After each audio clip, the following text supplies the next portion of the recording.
Vous êtes sur Média, merci de nous rester fidèles et soyez les bienvenus dans ce nouveau numéro de l'invité de la rédaction. La place des jeunes humoristes à l'ère du digital prend de l'ampleur.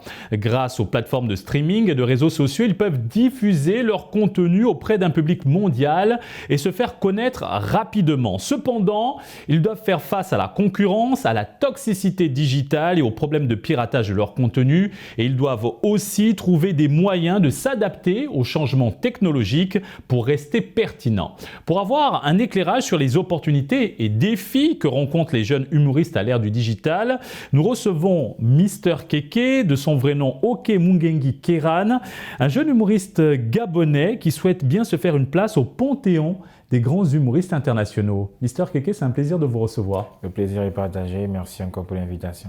Alors Mister Kéké, comment avez-vous d'abord découvert votre passion pour l'humour ? Bon, d'abord, il faut dire que je suis d'une ethnie au Gabon qu'on qualifie comme ethnie drôle. La plus comique, c'est l'ethnie Pounou, dit encore Bapounou. Donc, c'est déjà dans le sang à la base. Et après, je pense que c'est depuis l'école. À chaque fois en classe, je balançais des petites vannes. À un moment, il y a du silence. Après, tu balances un truc, les gens se mettent à rire. Tu te dis, ah, c'est intéressant, ça a l'air bien. Et c'était dans une école, l'école des commerces à Port-Gentil, au Gabon. Donc je débute là-bas dans un club qu'on appelle le club Intellectusa, où j'étais responsable du club théâtre. Et c'est de là où tout a commencé. Un jour, il y avait un retard au niveau de la nourriture et il fallait faire un truc pour faire patienter les gens. Donc j'ai dû prendre le micro et je commençais. Et j'ai reçu mon premier billet de 10 000 lors d'une prestation. Et je me suis dit, ah, ça paye, donc on y va. Comment décririez-vous votre humour ? Je dirais que je suis du genre caméléon. Je m'adapte au public d'abord parce qu'un humoriste ne fait pas de l'humour pour lui, mais il fait de l'humour pour le public. Donc je m'adapte au public, que ce soit le public africain, européen, chinois même, pourquoi pas. Et voilà, je me lance dans tout. Parlons de la diffusion de votre contenu sur les plateformes digitales. Quand a-t-elle commencé et qu'est-ce qui vous a motivé ? Ce qui m'a motivé à faire du contenu sur les réseaux, c'est parce que j'avais le Wi-Fi. Le Wi-Fi est gratuit. Alors, je reviens au Gabon, le Wi-Fi, il y en a, mais c'est rare. Tu vois, c'est une denrée, c'est presque un trésor. Et ici, je suis arrivé, je me rendais compte que je payais du Wi-Fi chaque mois et je n'utilisais pas concrètement. Je me suis dit, bah allez, on va faire des vidéos sur Internet. Et ça a commencé comme ça, je me suis lancé. Comment la pandémie de Covid-19 a-t-elle affecté votre carrière en tant qu'humoriste ? On va dire que la pandémie de Covid a plutôt éteint ma carrière pendant 1 à 2 ans. Parce que je pense qu'à cette période-là, je devais peut-être déjà être à un autre stade s'il n'y avait pas eu cette période de Covid. Mais quand même, ce qui est venu après, c'était bien. Mais ça a affecté parce que je n'ai pas pu avoir des déplacements sur le Parlement du Rire, par exemple, à cette période. Et sur d'autres événements ou d'autres manifestations ici à Dakar. Quels sont les avantages et les inconvénients de l'utilisation des plateformes digitales pour un humoriste tel que vous ? Les avantages et les inconvénients. Bon, les avantages, il faut d'abord dire qu'il y a le côté popularité qui s'ajoute. Les personnes, bon, moi, j'aime pas les appeler comme ça, mais les gens disent des fans. Il y a ce côté-là, tu peux faire connaître ton art, ta passion, ton univers surtout, parce qu'il faut savoir que dans l'humour, il y a plusieurs styles d'univers et donc ça te permet déjà d'avoir une bonne popularité et quand tu vas quelque part, on sait que bon, lui, il est déjà suivi par un nombre de personnes. Parfois, ça joue aussi lors des contrats, on regarde est-ce qu'il a combien d'abonnés, il est suivi par qui et ça te permet parfois d'avoir des avantages et tout, des contrats. Maintenant, les inconvénients, c'est que il y a des contenus et des contenus. C'est pas tous les contenus qu'un humoriste peut faire ou tous les sujets qu'un humoriste peut traiter dans ses vidéos. Il y a aussi des plagiats, des personnes qui vont prendre ton contenu ou toi tu vas prendre le contenu de quelqu'un d'autre et vouloir refaire une autre manière, mais on va te dire que tu as volé. Donc il y a beaucoup d'inconvénients comme il y a beaucoup d'avantages, mais c'est juste à nous de prendre ça du bon côté et de savoir utiliser ça correctement. Comment faites-vous face à la toxicité digitale ? Je veux bien sûr parler de ces commentaires qui ne sont pas toujours très appréciés. Bon, il faut dire que les commentaires font partie de la vie de l'humoriste ou de la personne qui se lance sur les réseaux sociaux. Parce que sans les commentaires, ça fait bizarre. Tu postes un truc et tu as 0 commentaire.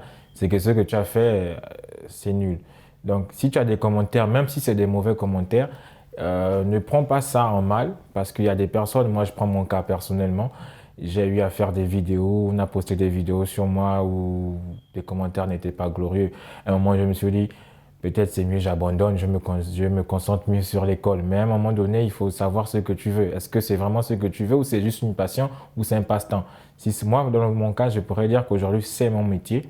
Donc, s'il y a des mauvais commentaires, au contraire, ces commentaires-là même, je peux écrire un sketch avec ou faire une vidéo avec ces commentaires et voilà. Il faut prendre le négatif de la bonne manière.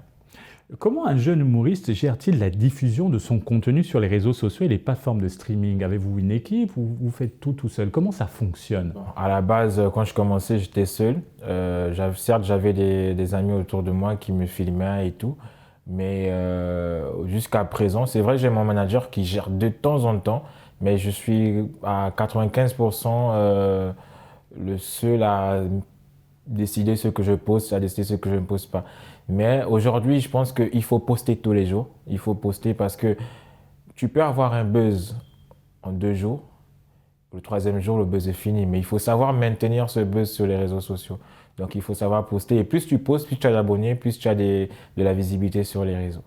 Comment la concurrence sur les plateformes digitales a-t-elle affecté votre passion et comment vous la gérez au quotidien avec tous ces contenus qui sont diffusés chaque jour? Bon, il faut dire qu'au niveau de la concurrence, il y en a beaucoup. Chaque jour, il y a des gens qui ne font même pas de l'humour, qui sont filmés et ils se font appeler humoristes.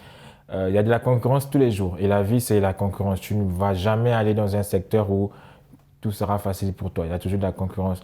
Moi, je pense cette concurrence comme une source d'énergie, une source de motivation.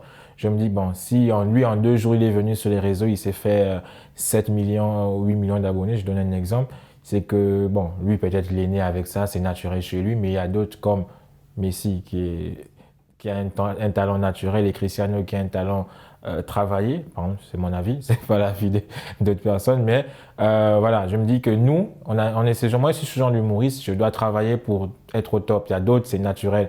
Donc la concurrence est là. On doit juste apprendre du bon sens et savoir.